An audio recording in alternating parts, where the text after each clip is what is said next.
I'm going to teach you today the 3 W's of teaching your child to think about what they are sending out there when they are messaging friends.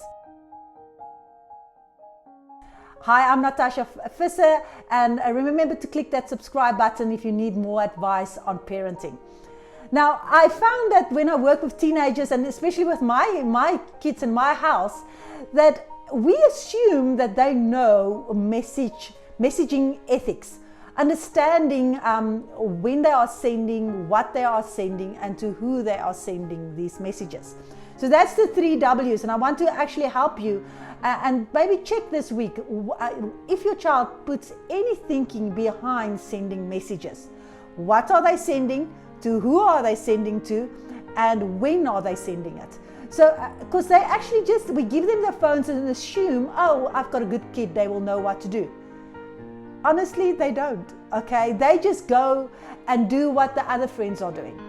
What parents are teaching their kids how to do ethical messaging. Okay, so whatever way they use to send messages, Snapchat, WhatsApp, Messenger, there's a lot of different ways children are communicating. But I specifically picked up this in WhatsApp with my kids and the children that I work with, is how they handle the WhatsApp messaging. First, what are they sending? They just put in some smiley face or some emoji or some sticker or something, and they're not really thinking about what they are sending. What they are sending represent? What is that saying about themselves?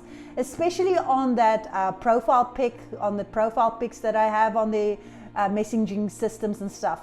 What message are they relaying about themselves by sending this joke? So how I do this with my kids and when I work with teenagers, I would ask them, what do they want the people to know about themselves? Are you a funny person? Are you an honest person?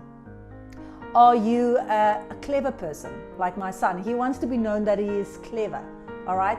So if he sends this dumb joke, it's like a racist joke or something like that, okay?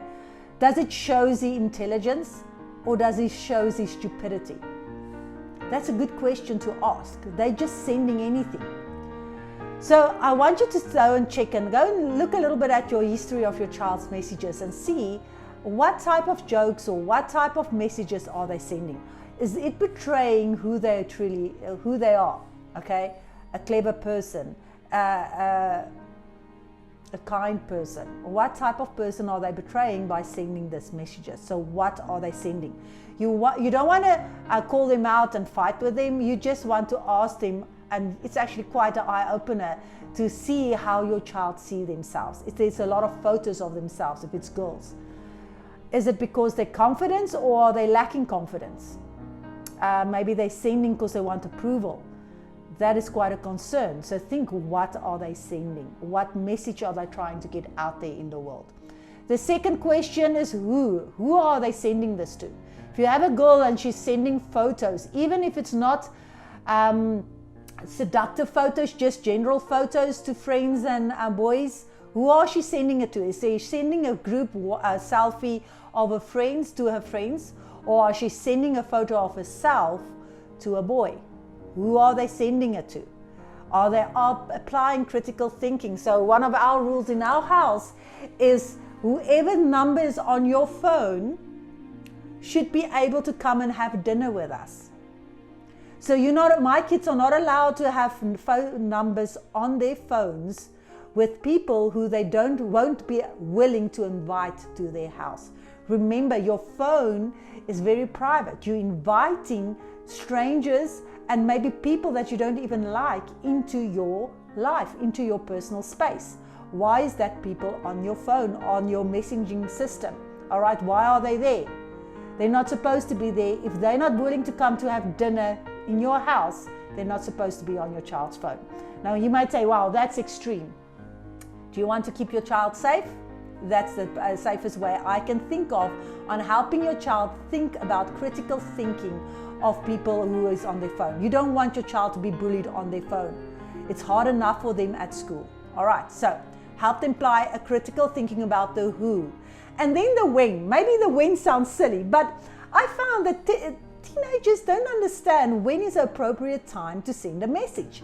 Now, maybe this is not a big deal in today's day and age because we all are available anytime, everywhere, at any time because of smart devices. But what are we teaching our children? We teach them to react to every message immediately. Now, there's a thing, especially on the WhatsApp, is that you get blue ticked. It's when the message are ticked that it has been read and you're not responding. So it seems like the children are pressured to respond immediately if they have opened a message or when they can see somebody is online. So it's considered rude between teenagers if you don't respond immediately after you read a message. Now this gives us a little bit of insight into the teenager psyche. To see how they are operating in this world, they need immediate gratification, immediate response. And if it doesn't, then you are considered rude. Now this has a big impact on your child, because if they just respond anytime, anywhere, to anybody without thinking about what they are saying to who, what messages are they sending out there? And this should be a big concern for us as parents. So I want you to help your child to ask, what are they sending to who and when? We have a general rule in the house: you're not allowed to send out messages before 8 in the morning, and you're not allowed to send out any messages after 8 in the afternoon. Now that seems silly because a lot of people do send messages after that time, but you are teaching your child to be available to everybody at all times. Now it seems silly that it's just friends they are chatting to, but they are not. They're doing schoolwork and they're asking questions about schoolwork and stuff like that. And we're teaching them to be available all the time. And that causes a lot of stress and anxiety in us as adults. Because think about it, you can't be home after 8 and just be home. There's always some message or some colleague you need to answer. So healthy cell phone use or device usage starts early, and we need to teach our teenagers to make healthy decisions and put some restraint on what they are sending, when and what.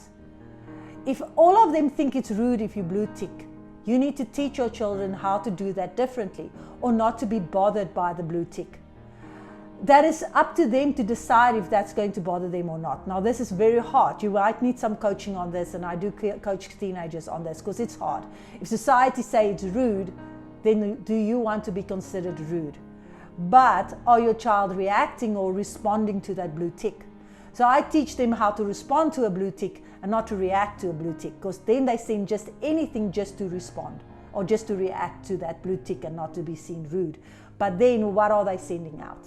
All right, so it's very important for me to teach your children how to think, critical thinking about their messaging use. If you need more advice, there's some more links in the description below. Reach out so that we can help and support you as a family.